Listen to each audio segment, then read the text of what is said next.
The train carriage rattled through the rain-smeared night, fluorescent lights buzzing like dying insects overhead. Every seat was taken except one, the window spot beside her. She sat perfectly still, back straight as a blade, hands folded so tightly in her lap that the knuckles had gone the color of old bone.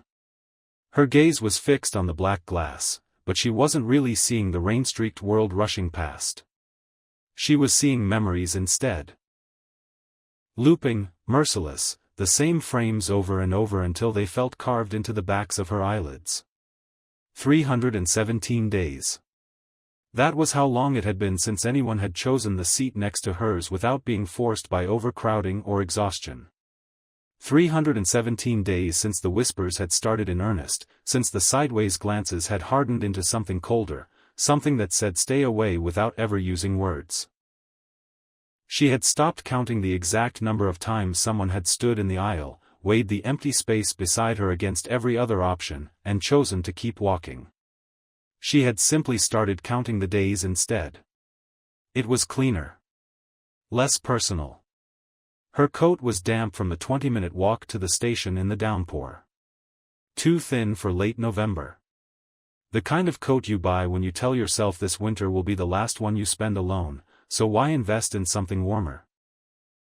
A single silver streak sliced through the left side of her dark hair, not dyed, not highlighted, just there one morning like a warning sign. She had stopped trying to cover it. Let people stare. They already did. Her jaw ached from being clenched. Every few minutes a tiny tremor ran through the muscle, a silent Morse code of everything she refused to let out. The automatic doors hissed open at yet another suburban station. Cold air curled in like fingers. A handful of new passengers shuffled aboard, wet shoes squeaking on the linoleum, umbrellas dripping, briefcases bumping knees. Eyes swept the carriage in the usual pattern, quick assessment, silent triage. Most looked down at phones. A few pretended to be asleep, heads lolling against windows or shoulders. She felt the shift in the air before she saw him. He stepped through the doors last, almost an afterthought. Tall enough that he had to duck his head slightly under the frame. Shoulders stooped, not from defeat, but from too many years hunched over drafting tables and glowing screens. Faded navy jacket, one sleeve rolled to the elbow in a careless asymmetry that suggested he had done it hours ago and forgotten. Wire-frame glasses, lenses smudged with fingerprints and rain. A canvas messenger bag hung across his chest, corners worn almost white, the strap frayed where it met the buckle. He didn't pause to scan for a better option. Didn't crane his neck to check if someone might vacate a seat farther down.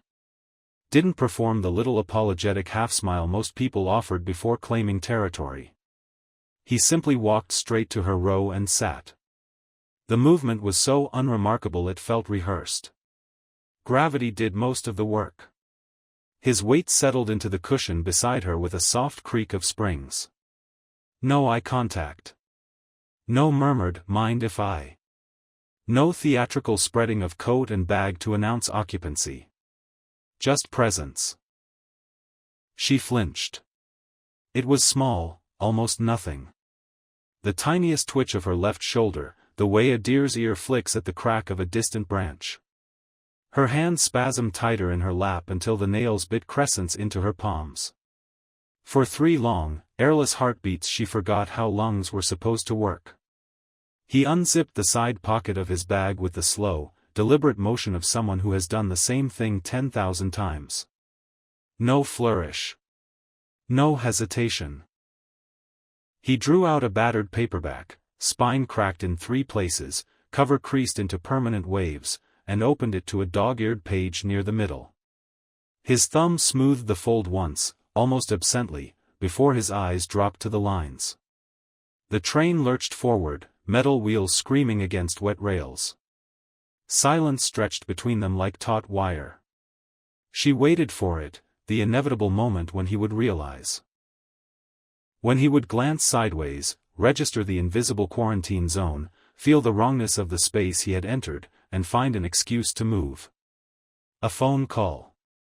A sudden need for the toilet at the far end. Anything. It didn't come. Minutes crawled. 5. 7. 10. Her pulse hammered in her throat so hard she was sure he could hear it. She kept her face turned toward the window, but her peripheral vision had locked onto him like radar. The way his glasses slipped a fraction down his nose and he nudged them back with one knuckle. The faint scar across the second knuckle of his right hand, old, pale, almost invisible unless the light caught it just right. The slow, even rhythm of his breathing, nothing theatrical, nothing forced. Her shoulders, rigid for so long they had forgotten how to relax, dropped 1 millimeter. Then another. It felt like betrayal. A tear escaped without permission. Hot. Fast. It carved a cold track down her cheek before she could stop it. She swiped at it with the back of her hand, quick, furious, ashamed that her body would betray her now, here, in front of this stranger who hadn't even acknowledged her existence. He turned a page.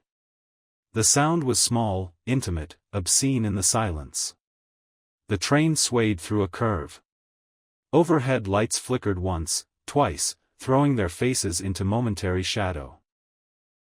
In the stutter of darkness she risked the smallest turn of her head, just enough to see the edge of his profile, the faint vertical line between his brows, the way his lips shaped silent words as he read, as though the sentences were too important to leave unspoken. Another tear followed the first. Then a third. She hated them. Hated the weakness they represented. Hated that after 317 days of holding everything inside until it calcified, this quiet, unasked-for proximity, was what finally cracked the dam. He closed the book suddenly, using one long finger to mark his place. Still without looking at her, he reached into the same pocket and withdrew a small packet of tissues, cheap, white, the kind you buy in packs of 10 at corner shops. He set it on the narrow strip of seat vinyl between them. Not extended toward her. Not accompanied by words or eye contact. Just placed. Like leaving a stone on a cairn for the next traveler to find or ignore. Then he opened the book again. She stared at the packet as though it might explode. Her chest burned. Each breath felt stolen. The tears kept coming now, silent, relentless, dripping onto the collar of her coat.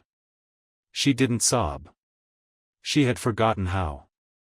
These were the quiet kind, the kind that leak out when the body realizes the war is over but the ceasefire hasn't been announced. Very slowly, agonizingly slowly. Her right hand moved. Fingers trembling so hard they barely obeyed, she brushed the corner of the packet. Paused. Waited for him to react, to pull back, to finally understand the mistake he had made. He turned another page. She drew one tissue free. The paper made a tiny, rasping sound against its fellows. She pressed it to her cheek. Held it there. Let it soak up the evidence of her unraveling. The train plunged into a tunnel. Absolute darkness swallowed the windows. For 27 seconds the world narrowed to sound and sensation, the metallic shriek of wheels, the low thrum of the engine, the warmth of another human body inches away, the damp paper against her skin. When they burst back into the orange smear of streetlights, her breathing had changed. Not steady. Not calm. But possible. For the first time in nearly a year, the air didn't taste like broken glass going down. She kept the tissue balled in her fist, damp and crumpled. He kept reading. The carriage swayed. Stations slid past in smears of light and color, names she had long ago stopped registering. People got on. People got off. No one looked twice at the two of them. No one tried to squeeze into the space that had, for so long, been radioactive. She didn't know his name. She didn't know why he had chosen this seat. She didn't know if he had noticed her tears, or if he simply preferred the window view, or if he was so lost in the pages that the rest of the world had ceased to register. None of it mattered. What mattered was the weight beside her. The absence of recoil. The fact that, after 317 days of vacancy, he had sat down without a word and stayed. The train began to slow. Brakes sang their high, metallic song. Overhead speakers crackled something unintelligible about the next stop being the terminus. He closed his book. Slid a scrap of paper between the pages to mark it more permanently. Zipped it into the bag with the same unhurried care. Stood.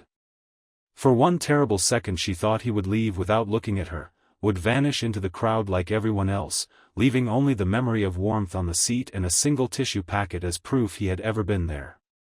Instead he paused. Very slightly, he turned his head. Not enough to force eye contact. Just enough that, if she chose, she could meet his gaze. She didn't. Not yet. He gave the smallest nod. Almost imperceptible. The kind of acknowledgement you give someone you pass on a staircase every day for years without ever speaking. Then he stepped into the aisle. She watched his back move toward the doors, stooped shoulders, uneven sleeves, worn bag swinging gently. The doors hissed open. Cold air rushed in again.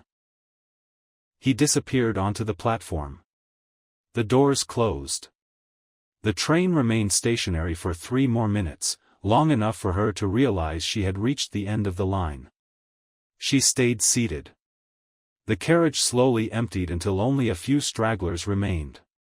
She looked down at the tissue packet still resting between her and the empty space he had left behind. Very carefully, she picked it up. Slid it into the pocket of her thin coat. Then she stood. Her legs felt unsteady, as though they had forgotten how to carry someone who was no longer entirely hollow. She walked to the doors. Stepped onto the platform. Rain still fell, softer now, almost tender. Somewhere ahead, lost in the crowd, was a man in a faded navy jacket who had sat beside her without a word. She didn't follow him. She didn't need to. For the first time in 317 days, the seat beside her had not been empty. And that small, stubborn fact was enough to make the next breath